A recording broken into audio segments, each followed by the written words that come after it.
What's up, guys? Well, let me show you what I got. Got a new part for the dump truck, so check this out. There's that drive shaft. Had it rebuilt. Well, they just cut the old tube out. These are the original ends right here. They just cut it off, machined it out, and put a new tube on it and welded it back on. And they went ahead and threw a couple new universal joints in it too. I didn't even ask for that. You can't beat that. That's good service right there. But I'm gonna get this stroke back in here so we can get around to trying to see if we can get this thing to drive a little bit. But yeah, I'm just tickled to death about this. And thing on this looks pretty good. We'll get it all greased back up and get her together.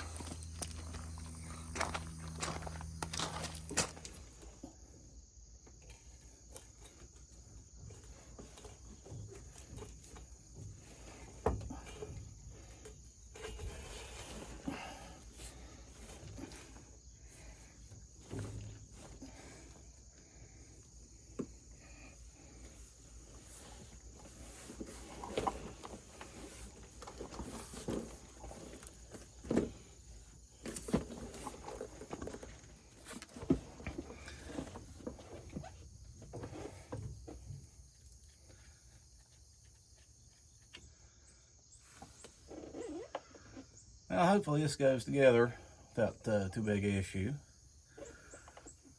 But yeah, I'm pretty pumped about the drive line. I took it to have it fixed, and I wasn't expecting anything less than it to be fixed, but they went a little above and beyond to paint it and put new U-joints in it. Like I said, I didn't ask for that, so it's pretty good.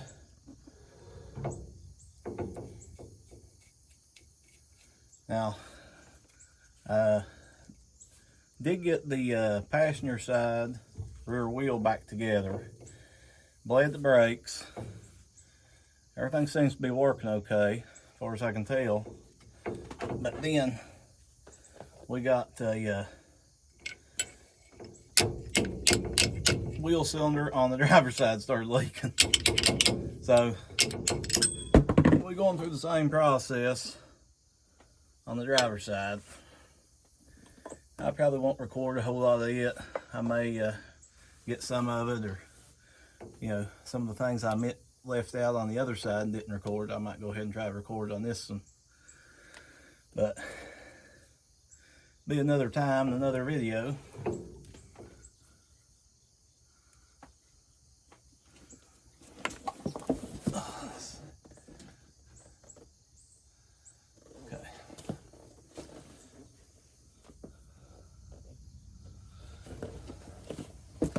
I'm just cleaning this yoke up a little bit here. It's got some crud stuck back in it.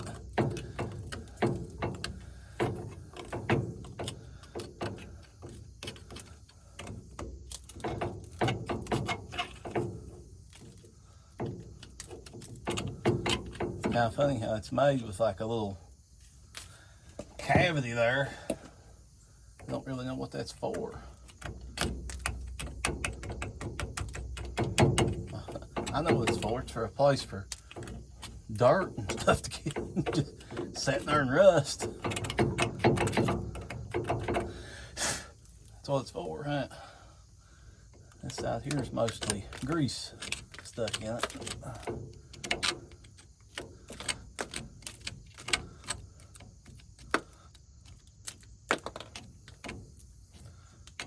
One good thing I'll say, I've kind of learned about working on this old dump truck here, which I guess comes with a lot of older trucks and stuff, is where they use a lot of grease or, leak some oil on something and they ran them for a long time like that.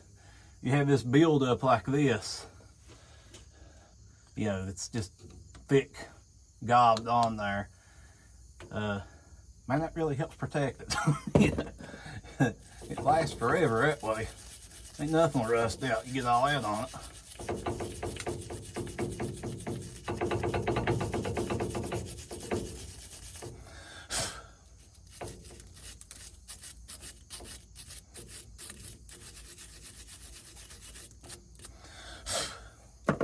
Let's give them a little bit of a spray. Just kind of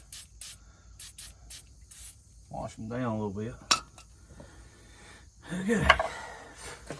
Now let's see if I can get this thing spun around and up there without dumping all the caps off of it.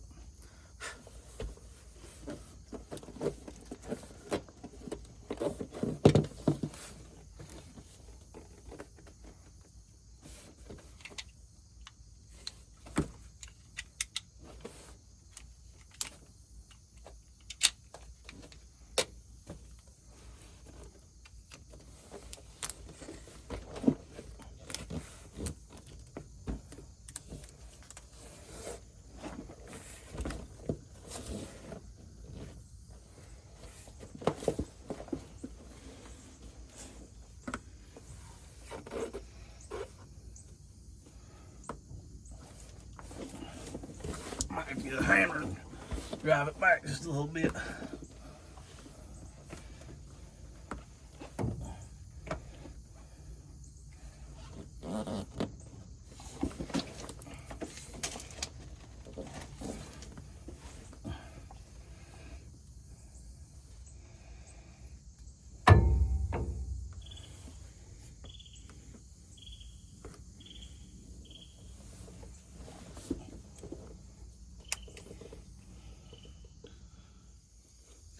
I believe I got it. I just had to wire brush the splines a little bit and lubricate them.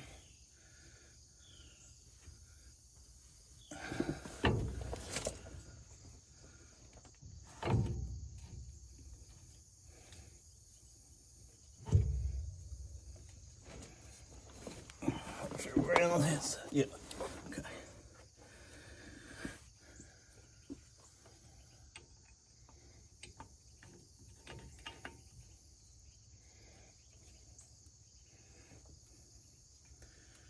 Actually got to pull it back just a little bit to get this to start in there. Okay.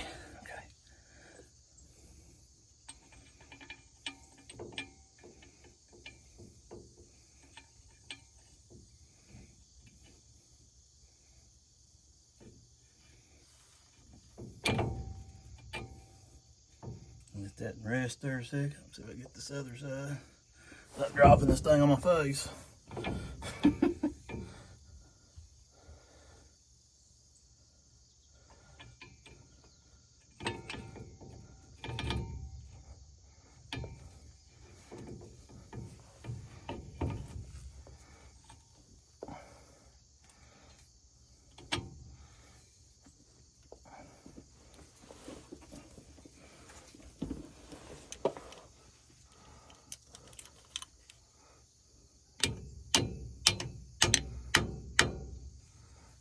Okay.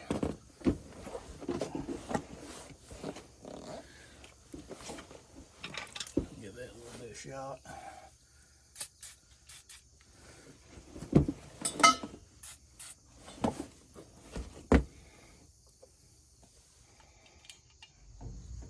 Yep.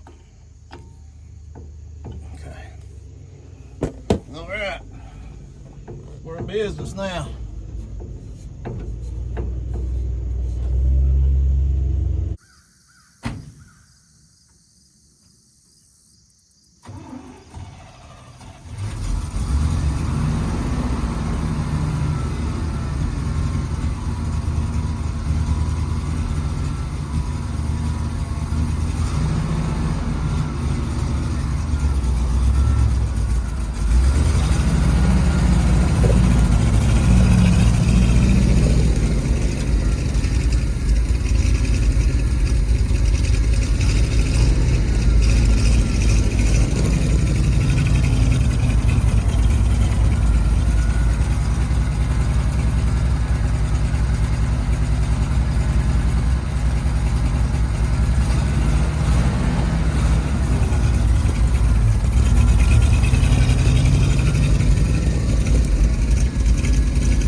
get it this evening.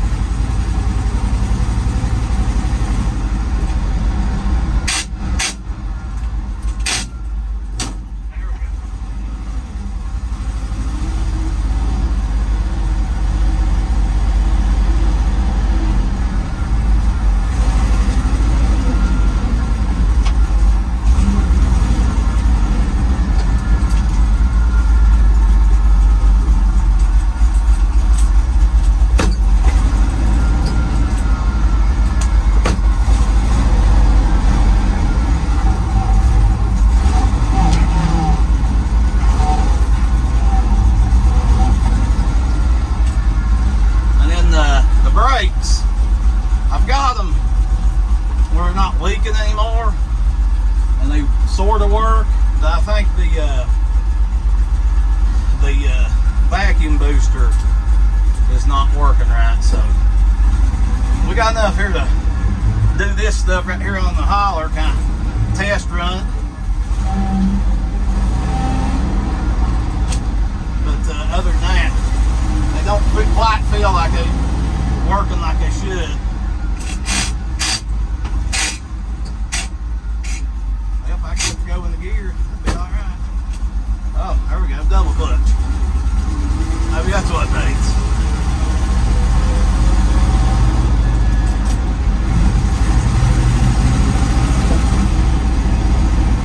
I know that camera's gonna be shaky.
Well, guys, I call that a successful first real run. I actually took it on down the holler.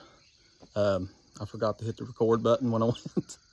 But I didn't set the camera up beside the road down there or anything because there's so much traffic comes up and down through here, you know. I don't want somebody to stop and grab it while I'm turning around, you know, out of sight. But anyway, seemed to do pretty good. I think I figured that shifting into third gear thing out, you know, double clutching seems to get it. You don't really have to double clutch to get into any of the other gears, but that one there seems to be what you got to do. Brakes still need a little bit of work. You know, like I said, they're not 100%, but you know, like I said, just for moving around here on the holler and test run, it's good. But I'm gonna get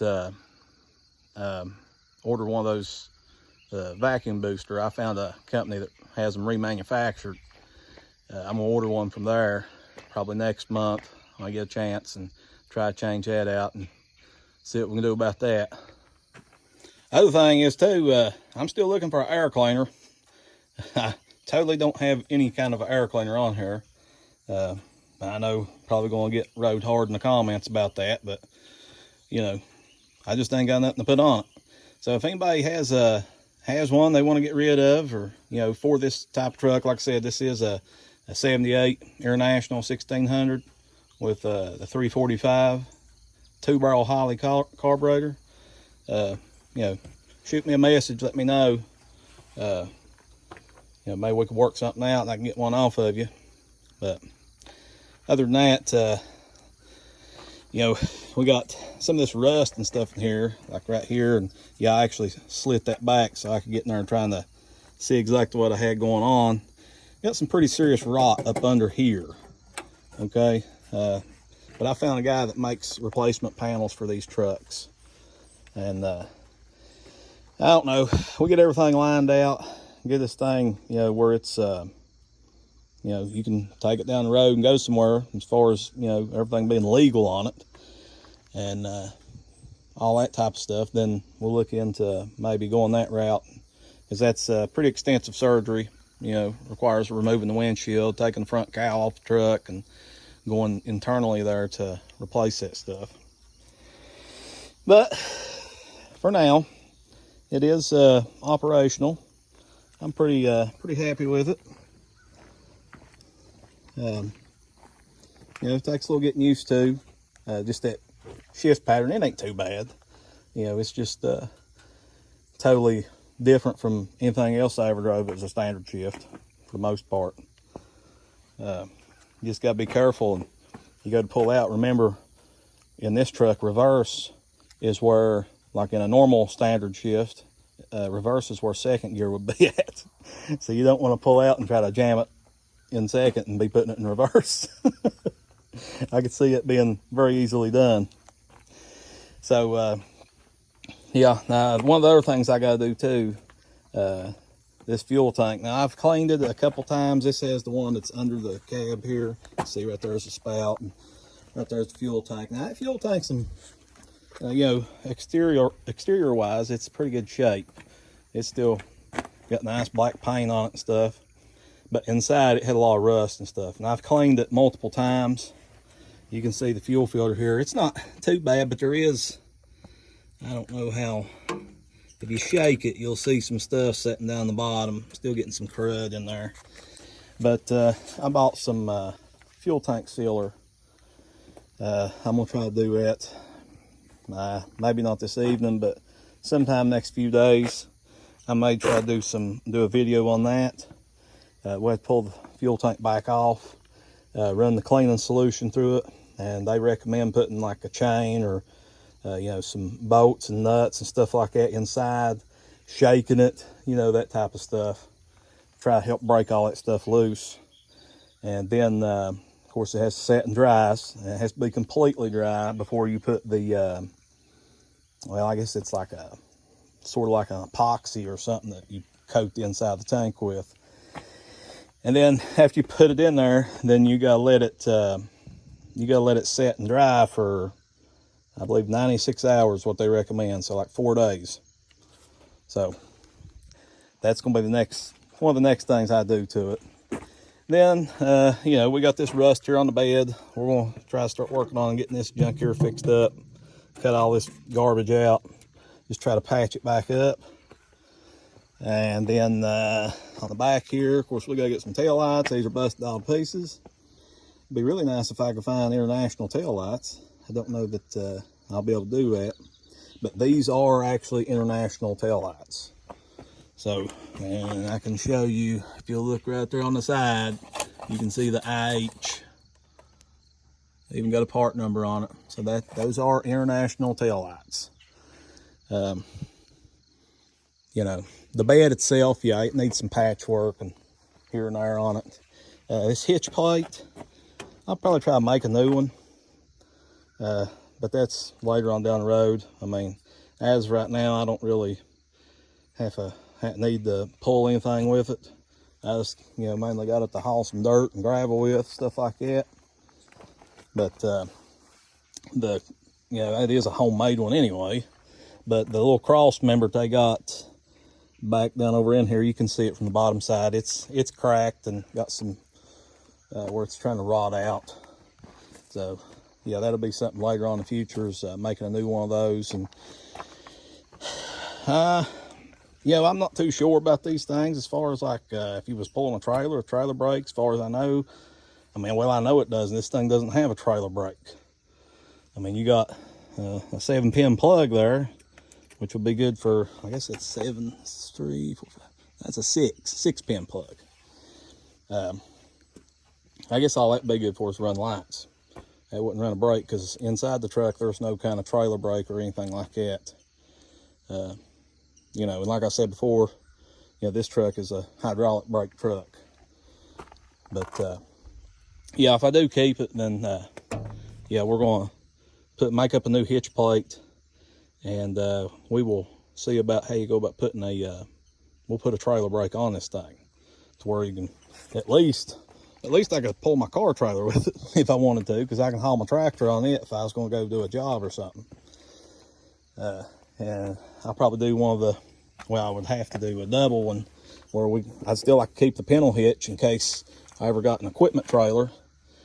But I would do the one where you come down here a little bit lower and have a receiver for, like, you know, whatever, a 2-inch receiver, 2 1/4 inch, whatever it is. Kind of like on the back of my pickup. Put something like that where you can pull the car trailer. And this side of the bed, you know, it needs some patching done to it too. It's not quite as bad as the other side. Still needs a little bit of patchwork. You know, like I said earlier, I still need to check the transmission fluid. That might help a little bit with the shifting. Don't know. I need to look that up again, because I think that well, I read somewhere where it just takes regular, I'm not sure what viscosity, but just regular motor oil, I think is what I read somewhere. Now, like I said, I'm gonna check and, you know, make 100% sure of that. Of course, we'll just see what's in it. Other than that, I need to check the oil in the shifter motor on the rear axle.